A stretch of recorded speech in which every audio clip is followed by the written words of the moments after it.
नमस्कार दोस्तों, मैं शिका बुद्धि राजा स्वागत करती हूँ आप सभी का एक बार फिर से मेरे साथ आज की वीडियो में। और दोस्तों, हर वीडियो की तरह आज भी मैं लेकर आई हूँ कुछ इंपॉर्टेंट इन्फॉर्मेशन आप सभी के लिए। और मैं बता दूँ कि आज की जो वीडियो है, आज की इन्फॉर्मेशन जो है उन लोगों के लिए है जो या तो म्यूचुअल फंड्स में, स्टॉक मार्केट में, इन्वेस्टिंग में, इन सब चीज़ों में इंटरेस्ट रखते हैं। तो दोस्तों, इसलिए मैं सबसे पहले आपको बताऊं कि आज की वीडियो में हम डिस्कस करेंगे कि कितने तरीके के जो म्यूचुअल फंड्स हैं उनमें से बेस्ट वाला आपके लिए कौन सा रहेगा, किस म्यूचुअल फंड में इन्वेस्ट करना आपके लिए बेनिफिशियल रहेगा।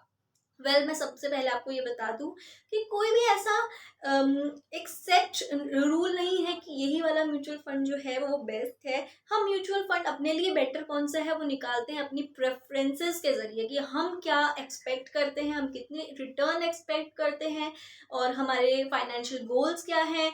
और हमारे बेसिक दो रूल्स होते हैं जिनके बेसिस पे हम अपने लिए जो है बेस्ट म्यूचुअल फंड निकाल कर लाते हैं। और वो दो रूल्स हैं, सबसे पहला कि हमारा रिस्क टेकिंग कैपेसिटी कितनी है, हम कितना रिस्क जो है वो बियर कर सकते हैं, कितना रिस्क हम उठा सकते हैं। सबसे पहले मैं आपको बता दूं कि रिस्क बियरिंग कैपेसिटी का मतलब ये नहीं है कि आपने इतना पैसा लगाया और आप सोचो कि चलो डूब गया, छोड़ो क्या हो गया। ठीक है, इसमें आता है कि आप वो पैसा इन्वेस्ट करें हमेशा जो आप एक तरीके से अगर आप घर के एक कोने में बंद करके रख दें तो आपको कोई खास फर्क नहीं पड़ेगा। ऐसा नहीं होगा कि आप मतलब जो आपने खर्चे के लिए अपना पैसा निकाला हुआ है, आप उसमें से कुछ पैसा जो है आप उसमें से जबरदस्ती पैसा इन्वेस्ट कर रहे हैं, तो वो आपके रिस्क बेयरिंग कैपेसिटी के जो है बाहर का पैसा है। रिस्क बेयरिंग कैपेसिटी में आपका वो पैसा आता है जो आप का एक तरीके से एक्स्ट्रा हो गया, एक्स्ट्रा सेविंग जो हो गई, तो वो हम इन्वेस्ट करते हैं ताकि हमें काफ़ी टाइम बाद जो है अच्छे रिटर्न्स मिल पाए।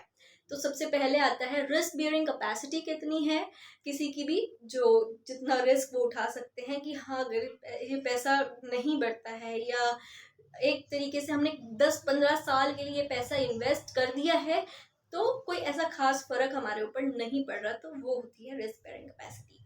दूसरा आता है टाइम, कि कितने टाइम का हम वेट कर सकते हैं। हम ऐसे कभी भी इन्वेस्ट नहीं करते। मैं आपको बता दूं, इन्वेस्टिंग उन लोगों के लिए नहीं है जिनको जल्दबाजी रहती है किसी भी चीज़ की, कि हम सोचे कि हमने आज पैसा लगा दिया तो 2 महीने बाद, 3 महीने बाद, 4 महीने बाद आप सोचे कि अब तो बहुत पैसे जुड़ गए होंगे तो ऐसा निकाल लेते। तो ऐसा कभी नहीं होता। इन्वेस्टिंग जो भी करता है वो लंबे टाइम के लिए होती है, काफ़ी टाइम बाद।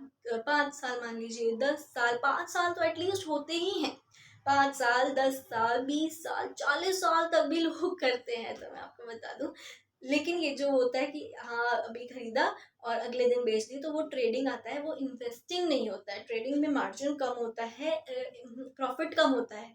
वहीं पर अगर इन्वेस्टिंग में देखें तो प्रॉफिट ज़्यादा होता है।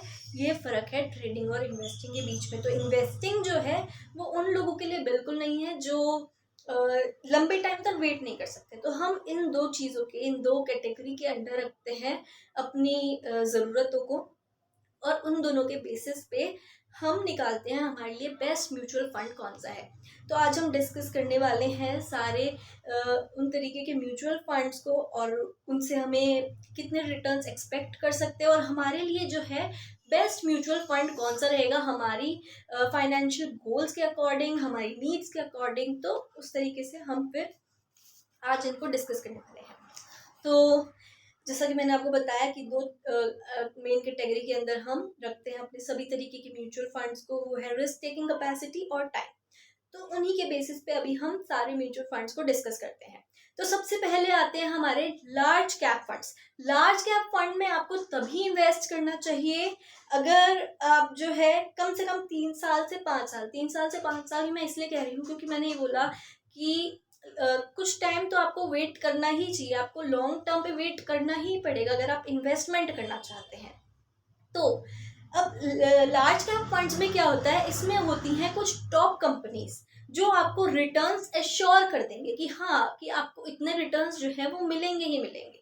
और इसमें जो है रिस्क भी कम होता है कि क्योंकि वेल एस्टैब्लिश्ड कंपनी होती है तो वो ग्रो करेंगी ही करेंगी। जैसे रिलायंस हो गया, वेल एस्टैब्लिश्ड कंपनी है, वो ग्रो करेगी और वो आपको रिटर्न्स भी एश्योर कर देगी कि हाँ इतने टाइम पे आपको इतने रिटर्न्स मिलेंगे। बट क्योंकि उसमें कोई रिस्क नहीं है, उसमें ग्रोथ जो है वो चलती जा रही है और उसमें रिस्क नहीं है, तो इसलिए उसमें रिटर्न्स भी जो होते हैं वो भी लिमिटेड होते हैं।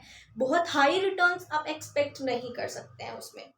लेकिन इसमें यह है कि आप अगर 3 साल से 5 साल तक के लिए भी इन्वेस्टमेंट करते हैं तो आपको रिटर्न्स मिल जाएंगे, क्योंकि मैंने बताया ग्रोइंग कंपनी है, ज़्यादा वेट करने की जरूरत नहीं है in comparison to small cap funds और mid cap funds. Large cap funds में आपको रिटर्न्स जो है वो मिलते जाते हैं, लेकिन अगर बात करें कंपैरिजन की कि ज़्यादा रिटर्न किस में मिलेंगे, तो वो भी अभी हम डिस्कस करने वाले हैं कि कैसे हम रिटर्न्स को एक्सपेक्ट कर सकते हैं।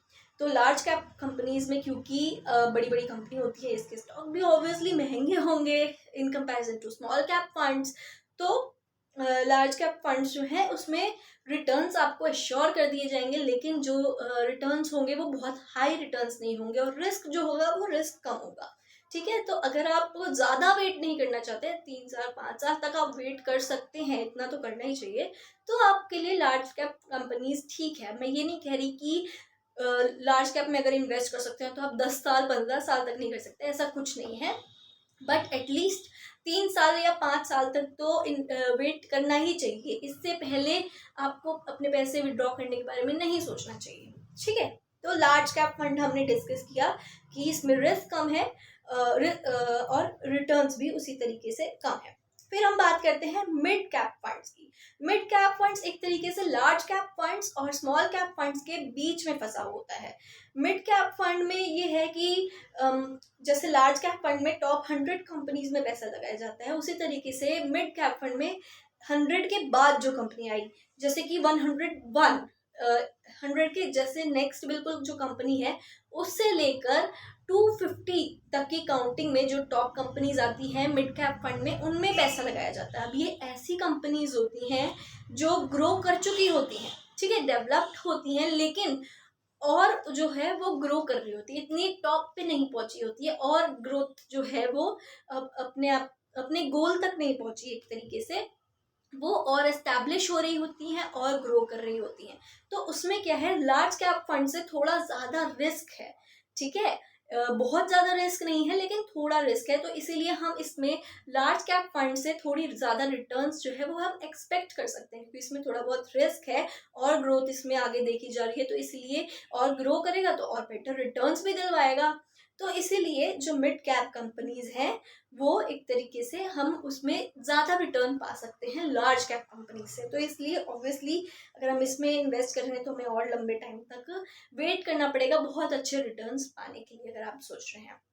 और मैंने इसमें बताया कि इसमें in comparison to large cap fund risk जो है वो भी ज़्यादा होता है, लेकिन ये स्मॉल कैप कंपनीज जो है इनसे थोड़ा कम रिस्क होता है, वो भी अभी हम डिस्कस करेंगे कैसे।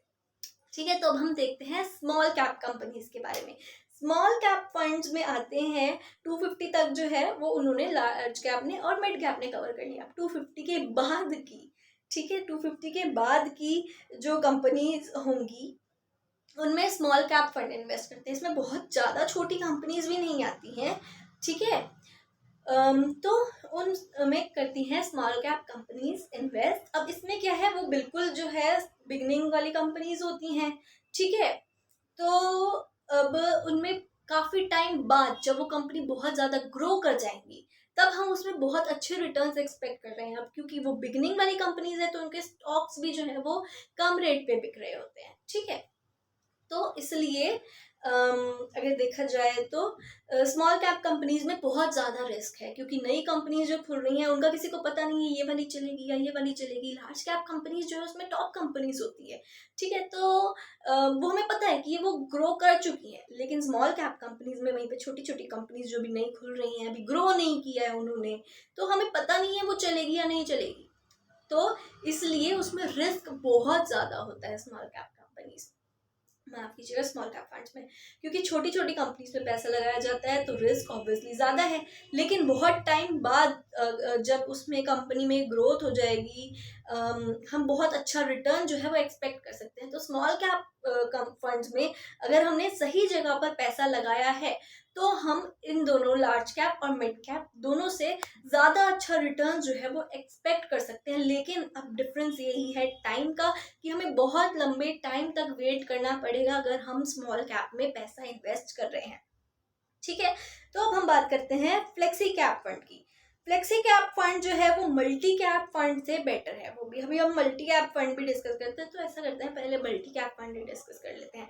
मल्टी कैप फंड में क्योंकि एक परसेंटेज लिमिट होती है कि 25% का पैसा जो है वो तीनों कंपनीज में लगाना है। मिड कैप फंड में भी लगाना है, लार्ज कैप फंड में भी लगाना है और स्मॉल कैप फंड में भी लगाना है। तो वहाँ पे जो आपका फंड मैनेजर है उसको फ्रीडम नहीं है। वो अगर उसको पता है कि स्मॉल कैप फंड में ज़्यादा रिटर्न आ भी रही है या मान लीजिए लार्ज कैप फंड में ज़्यादा रिटर्न आ रही है, तो वो स्मॉल कैप फंड से पैसा एक्सट्रैक्ट करके लार्ज कैप फंड में नहीं लगा पाएगा, क्योंकि 25% की जो लिमिट होती है उसको वो मेंटेन करनी पड़ेगी। उसको 25% का जो डिवीजन है कि तीनों कंपनीज में 25% पैसा इन्वेस्ट करना है टोटल पैसे में से, तो उसको वो मेंटेन करनी पड़ेगी। तो इसलिए वो कोई चेंजेस नहीं कर सकता। तो इसमें जो है, इसमें बस यही एक ड्रॉबैक है कि आपको फ्लेक्सिबिलिटी तो दिलवा रहा है, लेकिन वहाँ पे आपका जो फंड मैनेजर है उसके पास कोई भी फ्रीडम नहीं है। वो अपने हिसाब से मैनेज नहीं कर सकता, अपनी समझदारी से मैनेज नहीं कर सकता। तो यही जो हमारा है बेनिफिट हमें मिल जाता है